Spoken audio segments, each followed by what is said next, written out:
Hello and welcome to today's video.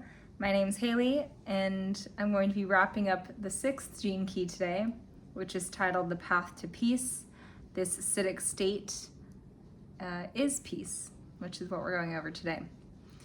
And it's very on par with the mood I'm in right now. I'm feeling very peaceful. I have a hair mask in, got my little kimono robe on. Yes, this is a no frills channel, so if you're new, welcome. And let's dive right in. This chapter is titled Building the Body of Glory. Building the Body of Glory, in reference to the Siddhic state of peace. I can imagine my body would feel very glorious if I was in a perpetual state of peace. He opens up this chapter introducing the concept of emptiness. He says the ultimate defense is emptiness. This is the essence of the wisdom taught by the great sages.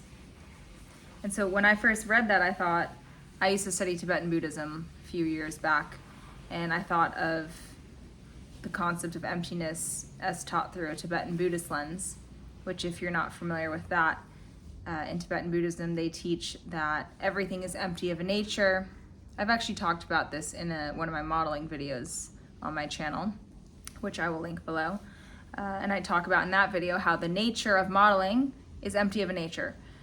Modeling in and of itself is not good or bad. It's about the intention and the energy and the charge that the individual brings into the industry that ultimately reflects what the industry brings to them. I brought a lot of insecurity and a lot of need for validation and a whole host of other low vibrational energies, hence the reason it backfired on me. But modeling can be done in a very high vibrational way where a person utilizes it to create art and movement and beauty, and that is what they receive in return. So that's an example of empty of a nature. Another example of empty of a nature, one that's more simple to digest, could be an apple is empty of a nature. In and of itself, an apple is not good or bad, tasty or disgusting. One person can eat an apple and be like, this is amazing. Whereas you give that same exact apple to a different person, ugh, I hate this flavor, the way it chalks in my teeth, and ugh. So it has nothing to do with the apple, and it has everything to do with the person who's engaging in a relationship with the apple. So yes, he opens this chapter up talking about emptiness. And at first I was like, is he talking about Tibetan Buddhist emptiness? What is he talking about here? And he goes on to say, he tells a little story in the beginning so that the reader can understand what he's trying to say. He says, there's a famous story called The Empty Boat by the Chinese sage, I'm going to butcher his name, Chuang Tzu. I totally butchered that. I'm going to read this little parable for you guys so that we can understand what type of emptiness Richard Rudd is talking about. So here is the story, Empty Boat. One day, an old man was crossing a river in his boat when he mistakenly collided with another boat. The man in the second boat began shouting at the old man, cursing him. However, to the second man's dismay, the old man did not react in any way whatsoever, but just stared at him impassively. The old man was an enlightened being who had transcended all sense of his own individuality. For him, there was no one in his boat to be shouted at, and thus there was no one to defend, and therefore no reaction within his being. So after I read this, I realized this Tibetan concept, Buddhist, of emptiness is completely different than what Richard Rudd is talking about. Nonetheless, it's still a beautiful concept to be explored, so I highly recommend looking into that if it inspires you. But the type of emptiness that Richard Rudd is talking about here is how there's no sense of individuality. The person who is empty has no need to defend themselves because there is no themselves. There's no one to defend and therefore no reaction within his being. So this was a bit of a tongue twister for me to get my head around, honestly. But I think what he's saying here, and I could be wrong, is when there's no ego, there's no defense mechanism arising within the system. Therefore, there's no fuel to add to the fire. There's no even thought of conflict arising because it truly takes two to tango. And so when he opens this chapter up and he says the ultimate defense is emptiness, I think what he's trying to say is the ultimate hack, the way to escape conflict altogether, is to not have anything to defend, is to be empty. At least that's how I'm going to interpret it. But if you have another interpretation, you who's watching this, I'd love to hear, because I'll have to be honest, I was a little mind-boggled. And maybe it's because I already had this preconceived notion from my Tibetan Buddhist days of what emptiness was. So yeah, that's just what I took out of that first portion. And just a reminder, all Siddhic states are paradoxical in nature and really can't be explained. Yet, here is Richard Rudd trying to explain it to us, and here's me trying to explain what Richard Rudd is trying to explain to you. So keep in mind, especially for these Siddhic videos, these videos within this series on the Siddhic states, we're kind of a dog chasing our own tail. To try to understand this actually only gets us further away from it. So specifically within these Siddhic state videos, I like to remind myself and the person who's watching this that this is for pure entertainment. Don't rack your brain all night if you can't understand peace, because the nature of peace fundamentally cannot be understood because it's a Siddhi.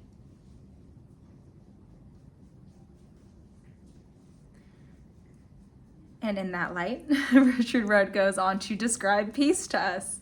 He says, peace is marked by a constant balancing of opposites. Constant, meaning it never ends. It's unlimited in nature, as are all Siddhic states. And he notes how the gift state of peace, diplomacy, which we went over in the last video, still requires a subtle effort since it's juggling with the realms of duality, right? It's watching the ego's defense arise and choosing of your own free will to hold your tongue, hold your horse, as not to add fuel to the fire. So it still takes a conscious awareness, and whereas peace is effortless. Peace just is. He says, peace is the reality that is experienced once all boundaries have dissolved. There's no more me and you. There's no duality. There's no us and them, my nation, your nation. So peace is the reality that is experienced once all boundaries have dissolved, all borders, all egos. It's hard to fathom because it cannot be fathomed. He throws in a nice thing that Jesus said here. He says, when Jesus stated that the kingdom of heaven has already arrived, but people cannot see it, he was talking about peace. Peace is here right now. Peace is attainable right now. But we have to have the eyes to see it. We have to want peace in order to embody it. And wanting is more than just consciously declaring with your words that you want it. If you really want something, it will showcase through your actions, through your diplomacy, which will eventually elevate to higher and higher levels of peace. The beautiful takeaway from this being that peace has already arrived. Remember, it's constant. It's never leaving, and it never even arrived. It's always been here. It's eternal in nature. Peace is an auric emanation that surrounds anyone in this Siddhic state.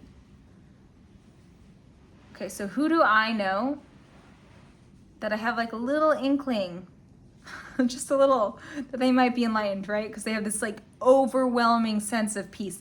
And honestly, only one person popped into my head. I actually don't even know his name, but I met him in Barcelona years back. I remember I was super, super depressed when I lived in Barcelona. It was actually horrible. And I walked into this crystal store that had these flower essences because I was kind of so lost. I was looking for anything and everything that could possibly save me. So I had become the crazy crystal girl that's taking flower essences, hoping it's going to ignite something in my soul. And I actually wrote a poem about this, which I will also link below. Nonetheless, all of this to say, I remember I'm in this store, super sad, looking for external substances and crystals to save and this guy walks in the store, and he's super, super, super old. But he also had this like lightness to him. And I swear he was glowing. And he had these blue eyes that were beautiful, but not in a conventional way. They had a depth to them, as if there was many dimensions behind them. It's very hard to describe. But I just remember he walked in very peaceful. There was a presence to him. Like everyone in the store turned, even though all he did was open the door and walk in. Looked at a few things. And then I walked up to the counter to check out and, spend all this, oops, there goes my pen. Spend all this money on crystals I don't need. And he just looks at me and he goes, "Young lady, never forget, intention is everything." And he drilled me in the eyes when he said it, and then he walked right out. He didn't even buy anything. And that always stuck with me. And so peace is an auric emanation that surrounds anyone in the Siddhic state. I have an inkling that this man was in the Siddhic state of peace simply because of the way he carried himself, and more specifically, the weight that his words had and still have on me today. Intention is everything. I mean, that's just like drilled into my brain.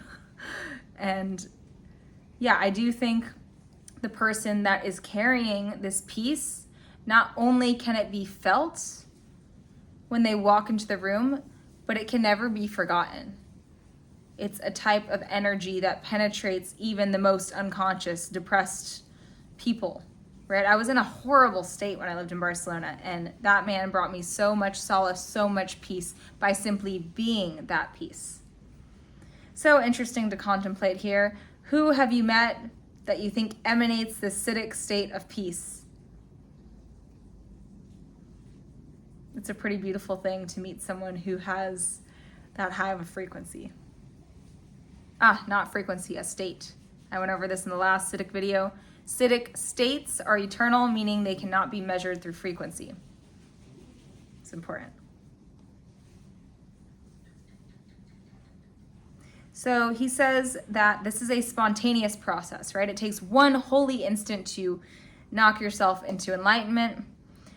But also, again, as I talk about this in a very linear way, keep in mind that enlightenment is not linear, ironically enough. What he means by this is it can't be caused by anything within your individuality. There's nothing I can do to knock myself into this state of peace, because doing is the opposite of being.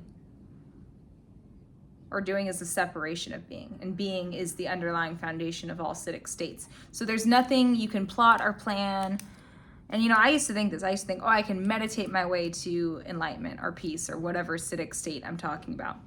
No, it is something that happens to you. It's spontaneous. The ego cannot chase or choose this. Peace comes to you when there is room for it. When you've surrendered, when you're fully being, not doing.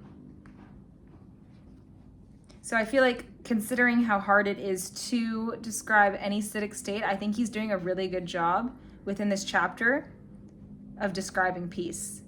Because I don't really know if I understood anything about peace,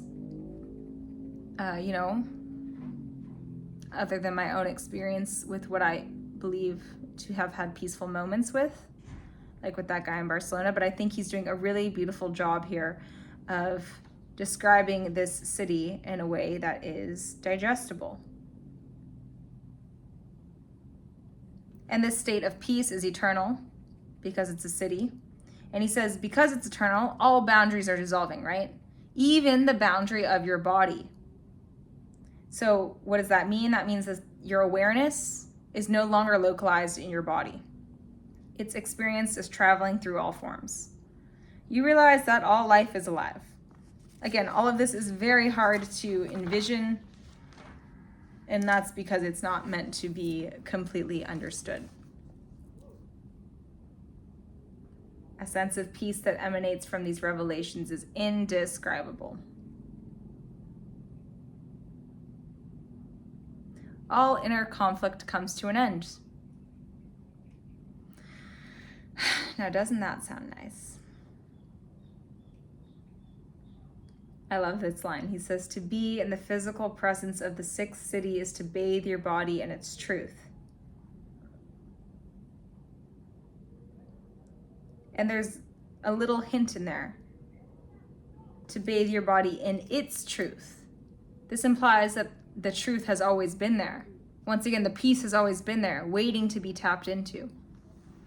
It's not something that comes. It's always been here. It's something that you spontaneously knock into, but you've always had access to it because it's eternal. He notes here how the current human form is not designed for these heightened states of consciousness. And so the person who does walk themselves home to peace will start to experience some strange phenomena within the body. He doesn't elaborate on that. So unfortunately, I am not enlightened. I'm not sitting in this Siddhic state of peace, so I can't speak to this, but it definitely piqued my interest. I was like, okay, what strange phenomena happens when you become embodied within this Siddhic state of peace? It definitely piqued my curiosity. He says that the body begins to mutate.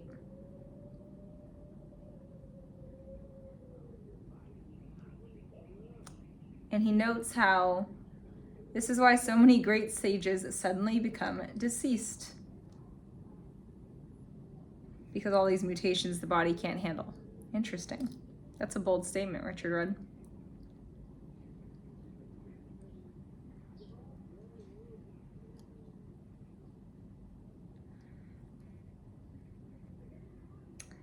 The ultimate boundary is our skin.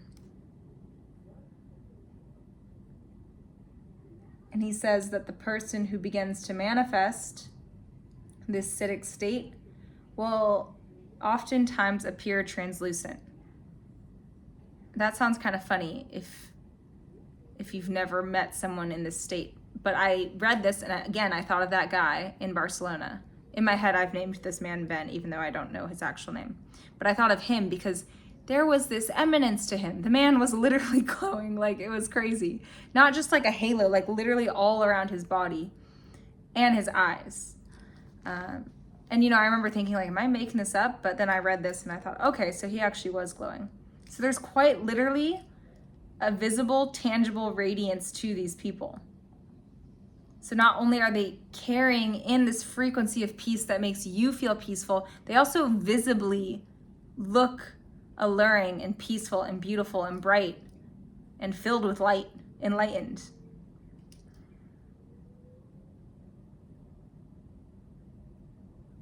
Eventually, this transfiguration will take over the whole species, right? As a collective, we're moving toward enlightenment, we're moving towards oneness, we're moving toward love, whatever you want to call it.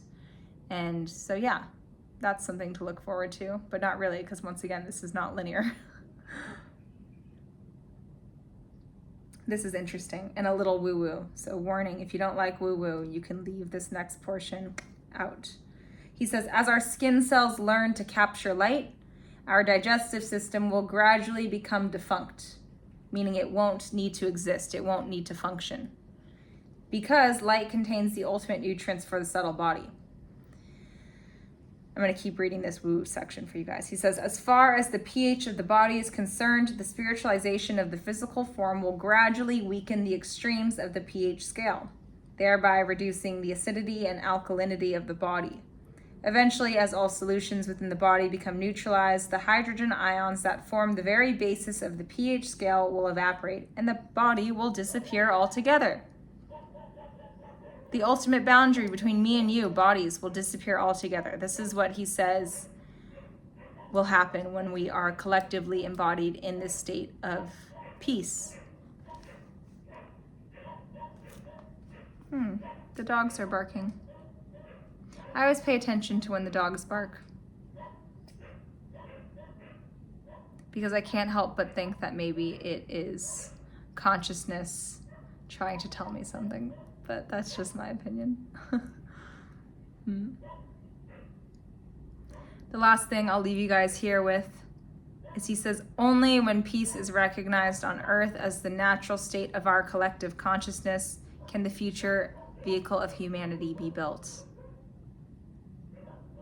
Once again, peace is already here. He says once it's recognized, once we wake up and open our eyes to the peace that's always been here, as the natural state of our conscious collective, right? These lower vibrational energies of stress, grief, anxiety, apathy, nervousness, these are not normal human states. We've just become so familiarized with them because we've been swimming in this dark ocean for so long that we forget that our most natural state of being is peace. We forget that peace has always been here, waiting to be recognized, waiting to be tapped into. And it's when we finally return home to our most natural state that the future vehicle of humanity can be built, meaning we can evolve into new and greater levels of love. That's interesting. So thanks for listening to that 6th gene key, and tune back into the next video where we will be diving into the 7th gene key, the virtue of its own reward. I'll see you guys next time. Hey guys, thanks again for tuning in with me for this Gene Keys episode. I also just wanted to come on here and start promoting my one-to-one coaching that I offer to women and girls ages 16 to 35. If you've followed me on Instagram for a while, you might be a little bit familiar with my story. I was a model in New York City for 5 years, and in that time frame, I did quite some damage. I developed a really severe eating disorder, body dysmorphia, chronic anxiety. Oh my gosh, I couldn't even go out to dinner without thinking about how much calories, how much I'd have to overwork out in order to compensate for what I was eating. All of those issues led to quite a depression and turned into PCOS, and I also lost my menstrual cycle for over 5 years. All of this amalgamation of issues led me to soon realize that something needed to change. I went through much work. Many people helped me to get to where I am now, and I'm so thrilled to say I'm living such a more abundant life, and I don't feel zapped and drained and fear of judgment anymore like I used to. I would love to offer what I've learned through my own embodied experience, the meditative techniques that have gravitated toward me, and the own verified games that I've made up and curated to help you walk home to more of you and who you really are, so that all of these things can stop draining your energy. You know, all the constant comparison to others and to people on Instagram, all the over-analysis about working out and what you're eating or what you look like. All of these things are not what life's about, as cheesy as it sounds. And I would love to help you come into more unity with you if you struggle with any of these things and you're a woman or girl between the ages of 16 and 35. So feel free to reach out to me if one-on-one coaching sounds resonant. You can feel free to DM me through Instagram or contact me via email, both of which will be left below in the description box. So much love and aloha to you guys, and I'll see you all in the next video.